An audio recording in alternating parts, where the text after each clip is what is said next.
అంటే ఇటీవల కాలంలో న్యాయవాదుల మీద కక్షదారులు లేదంటే బయట వ్యక్తులు దాడి చేయడం జరుగుతూ ఉంది. దీనికి సంబంధించి అనేక ఘటనలు జరిగాయి. ఈ యొక్క అడ్వకేట్స్ ప్రొటెక్షన్ యాక్ట్ తీసుకురావాలని, దాన్ని తక్షణం అమలు చేయాలని, ఎందుకంటే ఇప్పటికే తెలంగాణలో అది బిల్లు పాస్ అయింది. కాబట్టి అదేవిధంగా ఆంధ్ర రాష్ట్రంలో కూడా అడ్వకేట్స్ ప్రొటెక్షన్ యాక్ట్ ఒకటి తయారు చేయాలి. ఎందుకంటే డాక్టర్స్లో ప్రొటెక్షన్ యాక్ట్ వచ్చింది. అదేవిధంగా అడ్వకేట్స్ కూడా నిత్యం ఇది చేసుకుంటా ప్రశాంతంగా కోర్టులో కేసులు చేసుకుంటే న్యాయవాదులు ప్రశాంతంగా చేసుకోవాలంటే ఒక ప్రొటెక్షన్ యాక్ట్ ఉండాలని, న్యాయవాదులు దాడి చేసే వాళ్ళ మీద చట్టపరమైన చర్యలు తీసుకోవడం కోసం ఈ చట్టాలు కాదు, సపరేట్ యాక్ట్ కావాలని డిమాండ్ చేస్తూ ఉన్నాం. ఈ డిమాండ్ చాలా కాలం ఉంటుంది. దీన్ని వెంటనే అమలు చేయాలని చెప్పి రాష్ట్ర ప్రభుత్వాలు డిమాండ్ చేస్తూ, అదేవిధంగా జూనియర్ లాయర్కి గత ప్రభుత్వం 5,000 రూపాయల స్టైఫండ్ ఇవ్వడం ప్రారంభించింది. అది కొనసాగిస్తాం, మేము 10,000 ఇస్తామని చెప్పని ఇప్పుడు ఇలా కూటమి ప్రభుత్వం చెప్తా ఉంది. అయినా మాటల్లో పేపర్ మీదే ఉంది తప్ప ఆచరణలో లేదు.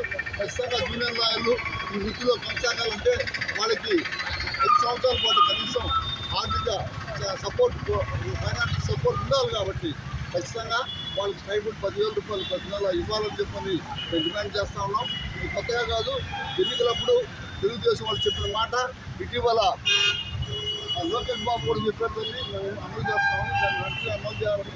అదేవిధంగా అడ్వకేట్స్కి క్యాష్లెస్ హెల్త్ కార్డ్స్, ఎందుకంటే అడ్వకేట్స్ ఇప్పుడు అనేక సందర్భాల్లో ఇన్సూరెన్స్ మేము కట్టడం, అది కొనసాగించుకుని పోవడం జరుగుతూ ఉంది.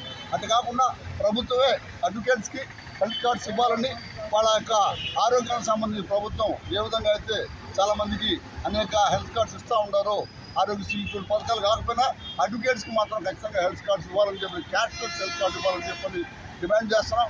అదేవిధంగా గతంలో ఎన్నికలప్పుడు మన గౌరవ మంత్రి నారాయణ గారు ఖచ్చితంగా ఇల్లు లేని వాళ్ళకి ఇళ్ల స్థలాలు లేని న్యాయవాదులకి ఇళ్ల స్థలాలు అని చెప్పని బార్లో ప్రకటన చేసి అందరినీ ఓట్లు అడిగిన సందర్భం ఆయన ఇప్పిస్తామని చెప్పి, ఇప్పటిదాకా ఆయన మున్సిపల్ మంత్రిగా ఉన్నప్పటికీ మనకి అడ్వకేట్స్కి గవర్నమెంట్ సైట్ అనేది చూపించలేదు, ఇళ్ల స్థలాలు ఇవ్వలేదు. కాబట్టి ఈ సమస్య చాలా కాలం నుంచి ఉంది. గతంలో రామనారాయణ రెడ్డి గారు హామీ ఇచ్చారు, ఇవాళ మా ప్రస్తుత మంత్రి కూడా హామీ ఇచ్చారు. కాబట్టి ఖచ్చితంగా జూనియర్ న్యాయవాదులకి ఇళ్ల స్థలాలు, ఇల్లు లేని వాళ్ళకి ఖచ్చితంగా ఇళ్ల స్థలాలు కూడా ఇవ్వాలని చెప్పని ఈ సందర్భంగా డిమాండ్ చేస్తాం. అంతేనా?